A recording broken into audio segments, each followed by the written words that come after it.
Happy Friday, everybody, and I am back with another Friday DBR Takeover. And in case if you've missed me these past few weeks, my name is Stuart Huggins, and I'm the Director of Youth Ministries at St. John United Methodist Church, and I also serve as the student intern here at the Wesley Center in Chattanooga.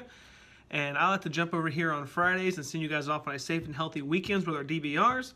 So today's DBR for Friday, September 25th is Psalm 78, 1 through 4.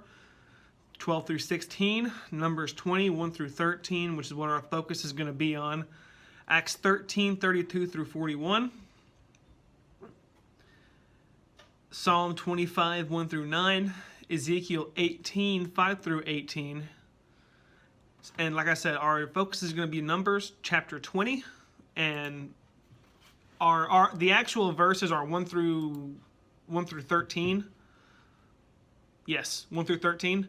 I'm really going to kind of do an entire summary of the entire chapter of chapter 20 because it flows really well into what I did last week about them wanting to go back to Egypt after Moses set his people free.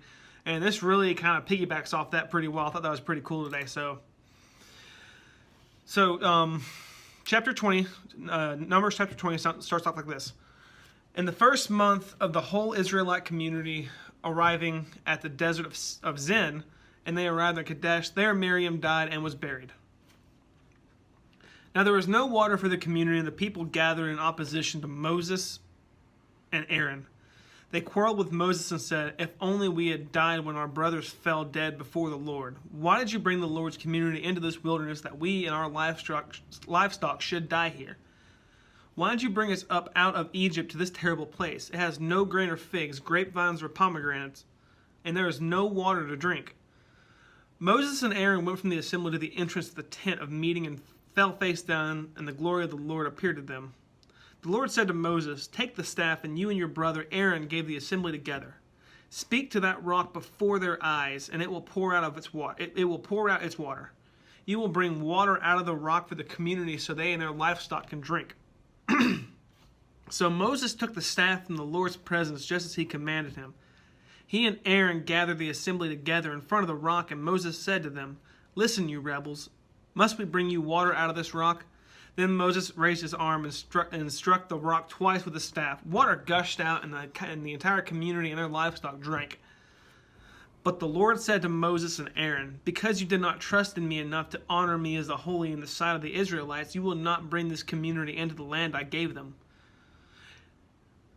These were the waters of Meribah, where the Israelites quarreled with the Lord and where he was proven holy among them. So like I said, I'm really going to kind of give an entire summary of what happens in chapter 20 because I want you guys to go and read it on your own. So chapter 20 of Numbers begins with the death of Miriam, who is Moses' sister.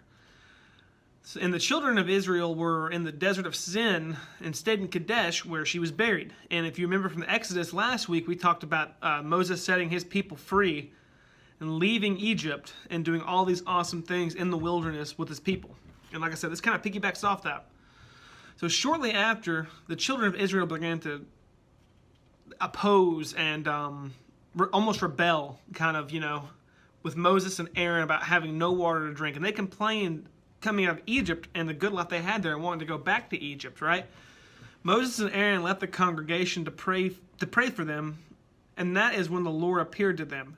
God gave instructions on what to do, specifically told them to take the rod of Aaron and speak unto the rock in the eyes of all the people, and the rock will bring forth water, right?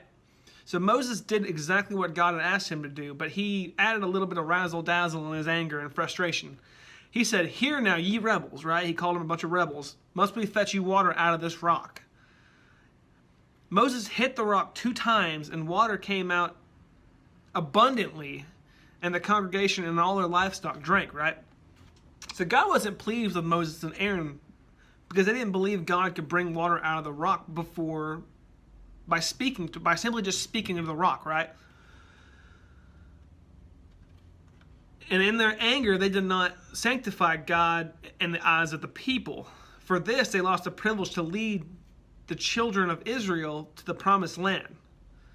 This is known as the water of Meribah, where the people of Israel kind of strove with God and kind of began to realize, okay, he is the Holy One, right? So the chapter ends with Moses petitioning the king of Edom to allow Israel to cut through their lands harmless. Edom declines and threatens war if they do. What an awesome guy, right? So the chapter ends with God preparing Aaron to die and transferring the high priest of Aaron to his son Eleazar. And Israel mourned for Aaron for about 30 days, and then all this other stuff happens after that in books after that. Well, that is all I have for you guys today. I want to encourage you guys to go read Numbers yourself and kind of understand how all this story connects with each other.